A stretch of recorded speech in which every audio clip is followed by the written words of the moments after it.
Uyu munsi tugiye kureba ibintu bigera kuri 12 biranga inshuti nziza cyangwa se bigaragaza inshuti nziza. Icyo nkusaba kugira ngo ubashe kwiyunga natwe, kora subscribe kuri iyi channel, ukomeze ubane natwe no mu bindi bigiye bitandukanye. Reka ngaruke mu kanya mbagezaho ibyo bintu kari 12 bigaragaza inshuti nziza.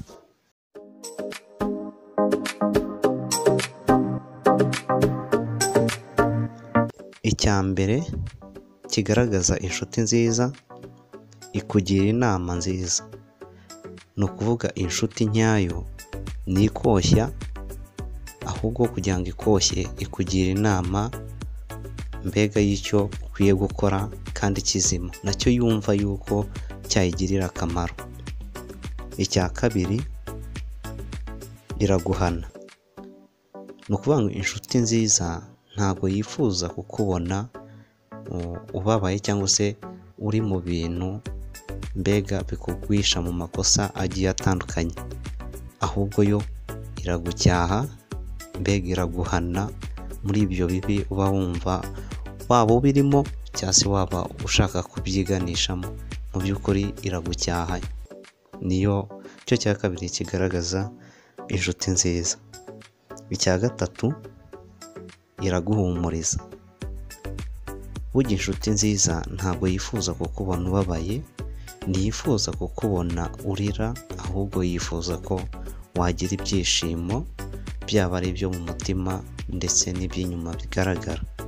Iyo niyo nshuti nziza, mbega iraguhumuriza nyine kuko iba ishaka ko umererwa neza. Icya kane, iyo mutari kumwe ihora ishaka amakuru yawe. Mu by'ukuri inshuti nziza iyo mutari kumwe ihora ihangayikishijwe n'ubuzima bwawe.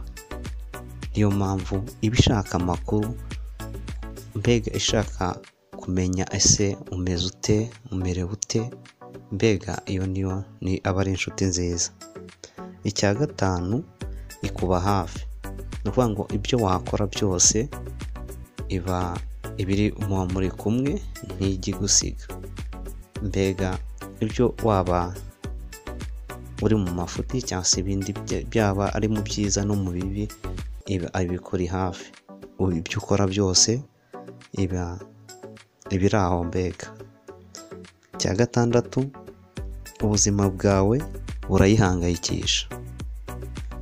Nicyo cya kindi twavugaga yuko mbega iba ishaka nyine ko mbega iba ishaka amakuru yawe. Ni ukuvuga ngo ubuzima bwawe burayihangayikisha nyine, kumva yuko ubuzima ari ingenzi bwawe. Icya karindwi, ihora ikwifuriza ibyiza. Ni ukuvuga ngo inshuti nziza mbega iba yumva ibyiza, yumva nawe yagira, iba yumva nawe wabigira. Reka turebe icya munani, iragutabara mu byago no mu makuba. Ni ukuvuga ngo iba yifuza guhora, mbega ikibazo ugize iba yumva yuko ari icyayo. Icya cyenda, ikubuza inzira mbi. Inshuti nziza ntabwo yifuza kukubona uri mu nzira mbi ikuganisha habi, mbega iba ishaka yuko uca mu nzira nziza ikuganisha heza.